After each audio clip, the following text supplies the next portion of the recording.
ఓం శ్రీగురుభ్యో నమః. హరి ఓం. జ్ఞానాన్వా గణపతిం హవామహే కవిం కవీనాముపమస్త్రవస్తం జ్యేష్ఠరాజం బ్రహ్మణాం బ్రహ్మణస్పదానశృణ్వన్నోతిసేదసాదనం ప్రణో దేవీ సరస్వతి వాజేభిర్వాజినీవతి ధీనామ విద్యవతు శ్రీమహాసరస్వత్యై నమః. శ్రీగురుభ్యో నమః. హరి ఓం. గురవే సర్వలోకానాం భజతే భవరోగిణాం నటేతర్విద్యానాం దక్షిణామూర్తయే నమః. జ్ఞానానందమయం దేవనిర్మలస్ఫటికాకృతిమాధారం సర్వవిద్యానాం హయగ్రీవాస్మహే.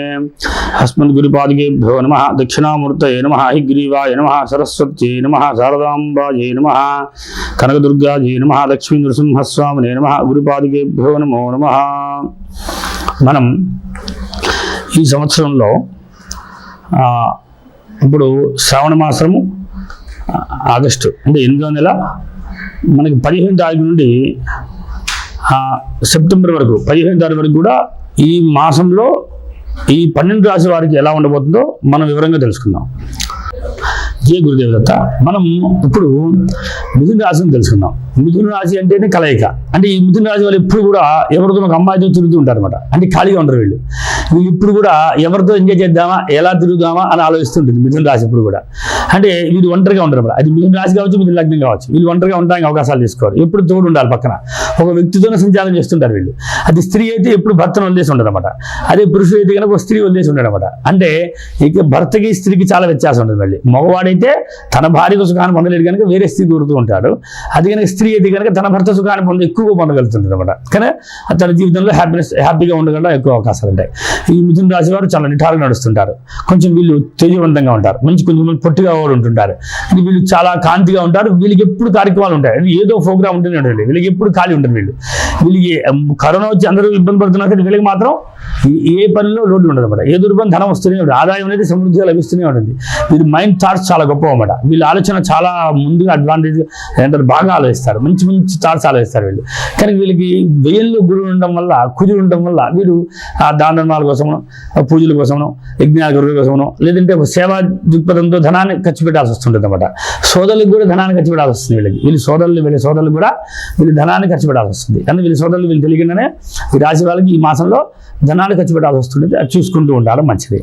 కనుక సోదర బలంగా గురువుల మూలకంగా ధనాన్ని వెచ్చేయాల్సి వస్తుంది. అంటే వీళ్ళు గురువులు శత్రువులు అయ్యే ఛాన్స్ కూడా ఉంటాయి. కానీ గురువులతో వీళ్ళు తగు జాగ్రత్త పాటించడం మంచిది. అంటే గురువులు నిందించకపోతేనే చాలా మంచిది. గురువులు నిందించారంటే ఈ ప్రభావం వీళ్ళు ఎక్కువ పడడానికి అవకాశాలు ఉంటాయి. మిథున రాశి వారికి ద్వితీయం ధనస్థానం బాగుంది. తృతీయ సోదర స్థానం కూడా బాగుంది. సోదరులు మీతో కలిసి ఉండడం, ఎక్కువ మంది స్త్రీలు మీతో కానీ స్త్రీలు ఎక్కువ ఉండడానికి ఎక్కువ అవకాశాలు ఉంటాయి.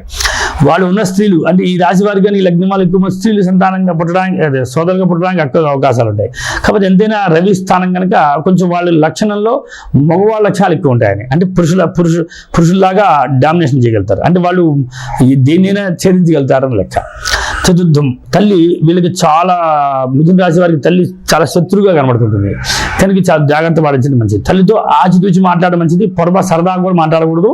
ఏది అవసరమో తల్లితో చాలా సిస్టమేటిక్గా ఉంటుంది. తల్లి చాలా పర్ఫెక్ట్గా ఉంటుంది. తల్లికి చిన్న మిస్టేక్ చేసినా కూడా తట్టుకోలేదు అనమాట. కానీ ఈ మిథున రాశి వారు ఈ మాసంలో చాలా తేదీ ఒకటి ఉండడం వల్ల తల్లితో దూరంగా ఉండడానికి కూడా అవకాశాలు ఉంటాయి. పంచమ స్థితి ఈ మిథున రాశి వారికి పంచమ స్థితి సమానంగా సంతానం కూడా సమానం. ఇద్దరు పిల్లలు సంతానం ఉండడం, ఇది మొబైల్ ఆడపిల్ల ఇద్దరు సమానంగా ఉండడానికి కూడా అవకాశాలు ఉంటాయి. షష్ఠ స్థితి శత్రువులు అవడం వల్ల మీకు శత్రువులు ఎవరో మీకు తెలియదు అనమాట. శత్రువులు చాలా రహస్యంగా మిమ్మల్ని వెంటాడుతూ ఉంటారు. కనుక మిమ్మల్ని ఎప్పుడు టార్గెట్లో ఉంటారనమాట. మిమ్మల్ని ఎప్పుడు చేద్దామా అందామా ఏదో చేద్దామా అన్న ఆలోచనలో ఉంటుంటారు. మీకు సప్తమ స్థానం గురుడు అవడం వల్ల అక్కడ ఎవరు లేకపోవడం వల్ల న్యాచురల్గా గురుడు అవ్వడం వల్ల మీ భర్త మీకు చాలా సపోర్ట్ చేస్తాడు. లెక్క ప్రకారం లేడీస్కి అయితే, మగవాడికి అయితే అంత సపోర్ట్ ఉండదు. మిథున రాశి వాళ్ళలో మీరు మగవాడి ఆడవాళ్ళ వ్యత్యాసం ఉంటుంది. కనుక గురుడు సాత్వికుడు, ధార్మికుడు, ధ్యాన సంబంధ యోగం గలవాడు, పుణ్యం చేసే ఆ లక్షణాలు గలవాడుగా కనబడుతుంటారు.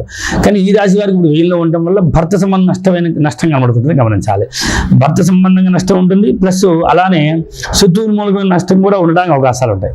ఈ రాశి వారికి ఈ మాసంలో తగు జాగ్రత్తగా చూసుకోవడానికి ప్రయత్నం చేయండి. ఓకేనా.